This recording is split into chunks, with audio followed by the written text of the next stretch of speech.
I'm Jo Muirhead, founder of Purple Co, the Purpose for People company, and jomuirhead.com. I love helping people take control of their work life and improving their ability and capacity to earn.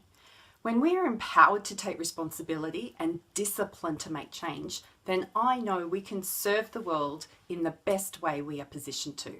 In the past 20 years, I have helped many people return to work following very severe injuries, disabling illnesses and trauma. And I've helped many health professionals build successful, sustainable and profitable businesses. And one common theme across everyone is that we are too easily focused on the bad of our past. And then somehow we expect to be positive and focus on a positive future. Well, I started giving my clients this really awesome activity that I've now created into a personal book. I have helped people collect their own evidence, hence the name, the Book of Evidence. The transformation occurs when we go from being focused on the bad and focused on the good.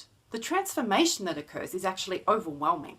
I've watched people step up in their rehabilitation, assume greater responsibility for their roles as a parent following paraplegia.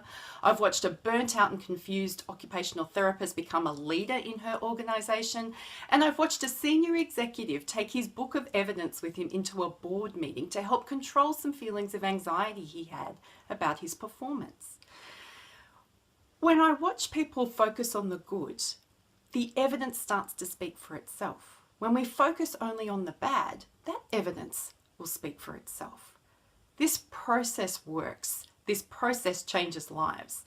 And what I now also love is that my team will send me an email or a phone call or a text message congratulating me or thanking me. And then they tell me to go put that message in my own book of evidence. So we have a problem, and it's a big problem. The problem is we appear to be hardwired to use evidence as negative reinforcement. We will experience an incident, such as being betrayed in a relationship, experience a motor vehicle accident, lose 100 grand in an investment, or your business isn't making any money. And as a result of incidents, we will have feelings, and these feelings will be something like being sad or hurt, angry, betrayed, scared. Our feelings result in beliefs. We have beliefs about these feelings and beliefs about ourselves as a result, that I am bad, bad things happen to me, that life is bad, that I am bad at business. And if we let these beliefs be reinforced, they take over and become our attitudes, which are I won't try again because something bad will happen, or I won't love because it hurts too much. Something like people with disabilities don't get jobs, or I can't do marketing and sales.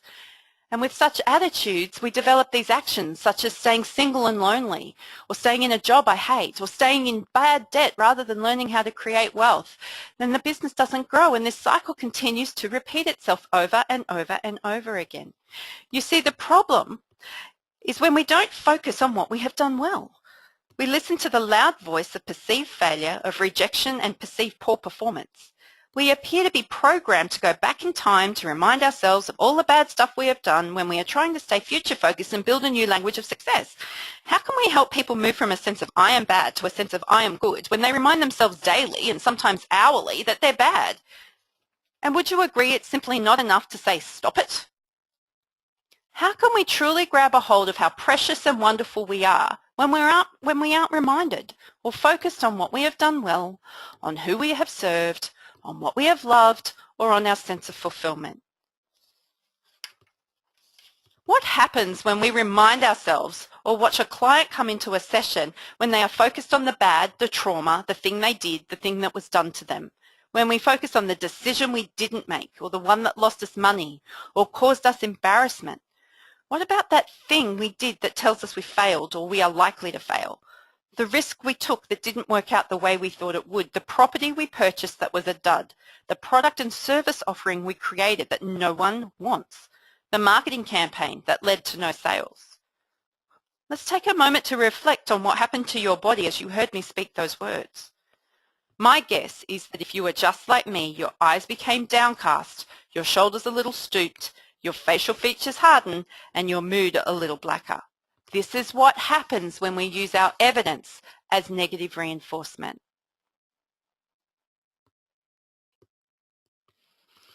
Let me give you an example from my own experience. In 2011, I had built my clinical practice to the point where there were 4 allied health professionals of various disciplines. I was excited by this as I had more work than I knew what to do, and I could sense that I was in a position to build something quite incredible. So imagine my surprise when I came back from 6 weeks leave to find that one of these people had decided to go out on their own, which I actually don't mind. I encourage my consultants to go out on their own. But what I did mind was that this person tried to take my business with them, despite me having had a very frank conversation and their agreement to the contrary before I left to go overseas.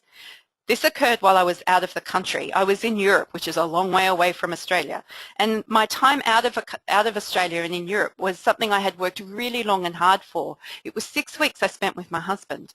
This experience was so painful for me, and I felt completely betrayed.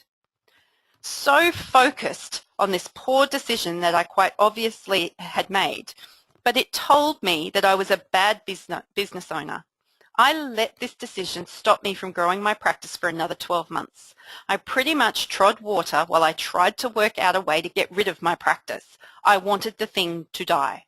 So focused on this badness that I didn't stop to reflect on the other 3 clinicians who were awesome, who got my vision and served me and my customers with excellence. So blinding was my apparent failure that I didn't keep the promises that I had made to myself. I remained overcommitted in my practice, taking on too much work for too long. The health consequences of this were bad. So my focus on the bad created more bad. It stopped me from fulfilling my vision and from serving the people I know I am called to serve. And it also stopped me from living a life full of vitality. I now have 7 clinicians in my team. Yes, 7. I got over myself and listened to the good I had done in the past 20 years in training up and recruiting the right people to perform the right job at the right time. My practice continues to thrive, and now I have a complement of clinicians that I can speak into their lives almost daily. They love this process. They love the gift of making a mistake, learning from it, and moving on. It's a part of our culture. It's what we do. We have this awesome ability to remind ourselves, but we remind ourselves of the bad and the yuck. And for some reason, we are well programmed to call on this information and expect it to serve us in some way. Now, yes, we can learn from mistakes, but wow, how awesome would life be if we could still learn the lesson and take some of the sting out of it? So what has this got to do with the Book of Evidence? Well, the Book of Evidence is how you're going to collect your positive evidence to use as your positive reinforcement. We can still have exactly the same incident occur, and we will still feel the same feelings. We will still feel sad and hurt and angry and betrayed and scared. However, our belief now, because we have collected the evidence I have collected tells me. It tells me as a result that I know I can change, that I know how to love, I know how to get a job, I know how to ask for help, I know how to be good with money, I know how to make a smart investment.